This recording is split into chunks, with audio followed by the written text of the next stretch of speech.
में लिखा, गणेश जी का एक नाम होता है ध्रुम वर्ण। क्या नाम है?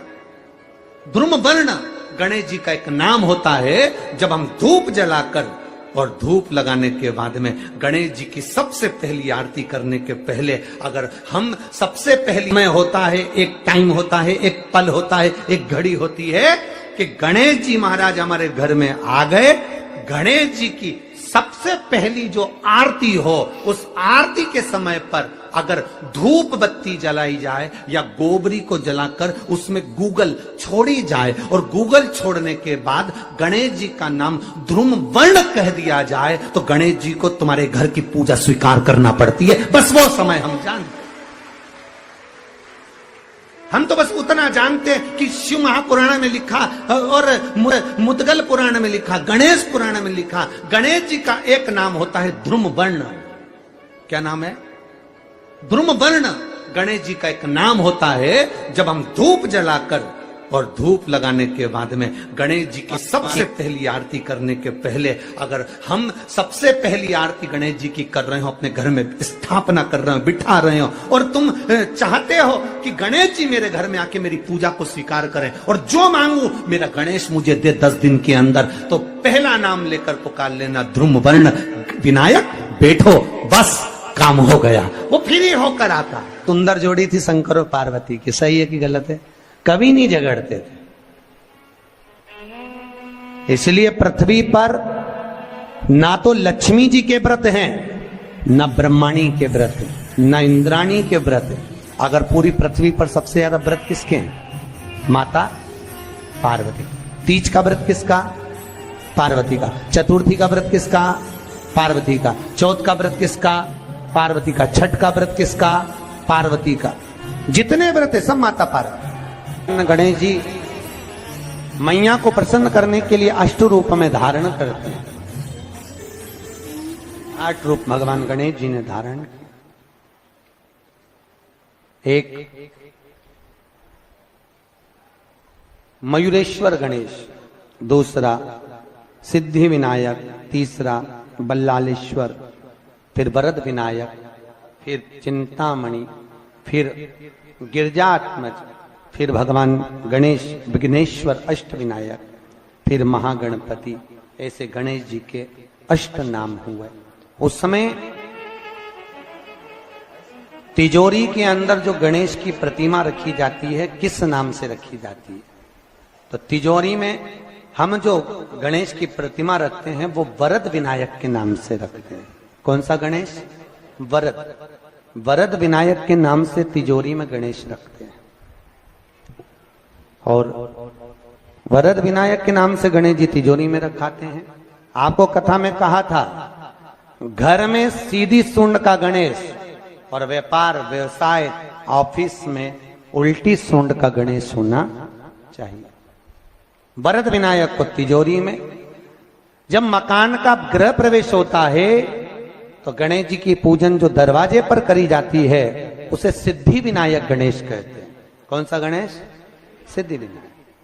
जब हम घर में शुभ कार्य हो, बंदर बाल लगाएं, कोई दरवाजे पर शुभ लाभ लगाएं या स्वस्तिक बनाएं या माताएं दरवाजे पर रंगोली डाले, तो उसी समय पर सिद्धि विनायक के नाम से रंगोली डालना चाहिए। तो घर में लक्ष्मी बढ़ती है, सिद्धता बढ़ती है।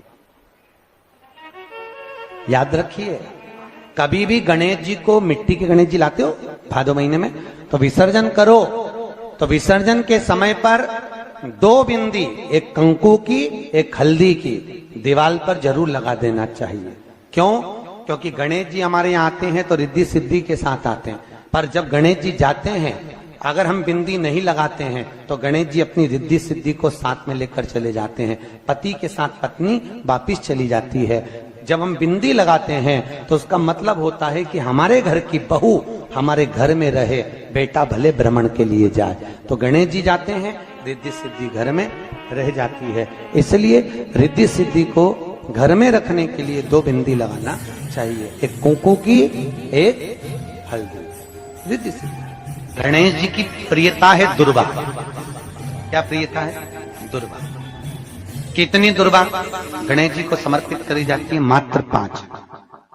कितनी? आज के जमाने में लोग गट्ठा बनाकर चढ़ा दें, वो अपनी जगह पर 5 दुर्वा पंचम इंद्रियों को वश में करने के लिए और भगवान के 5 जो स्वरूप हैं उनको अपने भीतर उतारने के लिए पंच दुर्वा। और दुर्वा में भी 3 गांठ।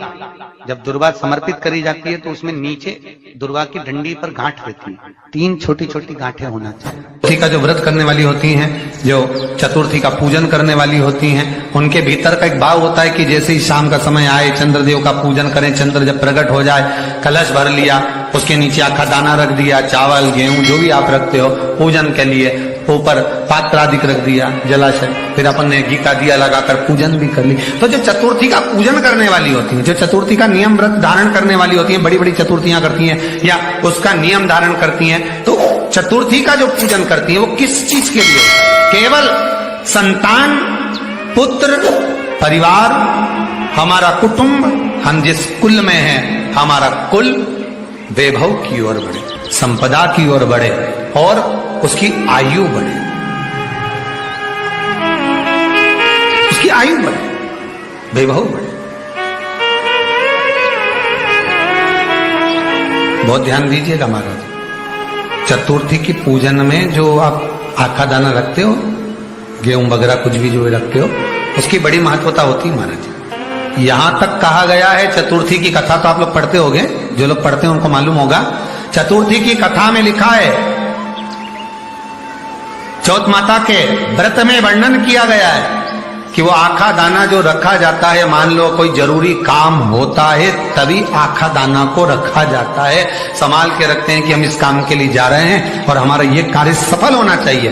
तो जिसने चतुर्थी का व्रत करा है, जिसने चंद्रदेव का पूजन करा, चतुर्थी का व्रत करा, वो गणेश जी से विनती करके वहां से 2-4 आखा दाना उठा ले और जो व्यक्ति का काम अटक रहा है अपने ही घर का, पर दूसरे कुल को नहीं देना, अपने ही कुल के अंतर्गत जो काम अटक रहा है उसकी जेब में, उसके पल्लू में उस चीज को रख दिया जाए।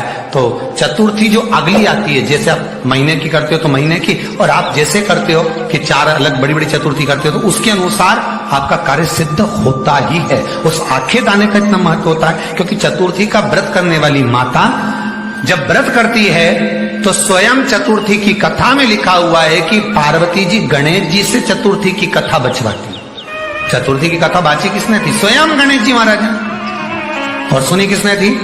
माता पार्वती। बाचने वाले गणेश जी थे, सुनने वाली माता पार्वती। तो चतुर्थी की कथा जब होती है तो उसको स्वयं गणेश जी बाच रहे। तो व्रत कौन सुन रही है? माता पार्वती। और आपने जो आखा दाना लिया वो गणेश जी के भाव से लिया, गणेश जी से निवेदन करके, विनय करके, प्रार्थना कर उसको प्राप्त किया। जितने आस्था चैनल पर कथा सुन रहे हो, जितने फेसबुक और यूट्यूब पर सुन रहे हो, और जितने इस छत्तीसगढ़ की पावन धरा पर बैठकर सुन रहे हो, बहुत सावधानी से सुनना। एक छोटा सा कपूर का टुकड़ा जब आरती में जलाया जाता है तो ये कपूर क्यों जलाते हैं? इस कपूर का महत्व क्या है? इस कपूर का कारण क्या है? ये कपूर है कौन जिसको हम आरती में जलाते हैं? क्या जरूरत इस कपूर को आरती में जलाने की? क्या जरूरत इसको यज्ञशाला में जलाने की? क्या जरूरत है इस कपूर को पूजन में जलाने की? स्वयं गुरु बाबा कहते हैं, यदि कोई आरती में, पूजन में, घर में एक कपूर का टुकड़ा आरती के बाद में जब समर्पित करेगा तो उसको अश्वमेध यज्ञ का पुण्य प्राप्त हो जाएगा। अश्वमेध यज्ञ के पुण्य को पाने के लिए कपूर का टुकड़ा आज भी आरती में जलाए। ओम नमः शिवाय, श्री शिवाय नमस्तुभ्यम। स्वागत है आपका शिव शक्ति आस्था चैनल पर। तो दोस्तों, आज हम बात करने जा रहे हैं 17 जनवरी यानी सकट का उपाय कैसे करना है। 17 जनवरी को शुक्रवार का उपाय भी है दोस्तों, शुक्रवार का उपाय भी कर सकते हैं और सकट का भी उपाय इस वीडियो के माध्यम से कर सकते हैं। भोजगुरु पंडित प्रदीप मिश्रा जी ने इस उपाय में सकट का उपाय बताया है। तो दोस्तों, इस वीडियो को सुनिए और सकट का उपाय कीजिए। बोलिए हर हर